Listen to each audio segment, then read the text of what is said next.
Christopher Nolan direct பண்ணிருக்க Odissi movie July 17 அன்னைக்கு release ஆக போகுது. சோ இந்த படத்தோட ப்ரமோஷனுக்காக கிறிஸ்டோபர் நோலன் அண்ட் இந்த படத்துல நடிச்ச டாம் ஹாலண்ட், ஜெண்டயா இவங்க எல்லாருமே கிளம்பி இந்தியாவுக்கு வர போறாங்க.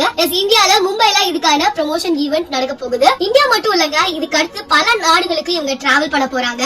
அதே ஜூலை மாசம் வேற ஒரு படமும் ரிலீஸ் ஆகுது. சொல்ல போனா ஒடிசியை விட ஒரு பெரிய படம்னே சொல்லலாம். ஸ்பைடர்மேன் மூவி தான் ஜூலை 31 ரிலீஸ் ஆக போகுது. சோ இந்த படத்துல நடிச்சிருந்த டாம் ஹாலண்ட், ஜெண்டயா இதே படத்துல நடிச்சிருக்காங்க. பட் மார்வெல்ஸ் பெருசா எந்த ஒரு மெனக்கெடலும் இல்லாம அவங்களோட படத்துக்கு ப்ரமோஷன் ஆன மாதிரி தாங்க இப்ப இவங்க இந்தியாவுக்கு வர போறது இருக்கு.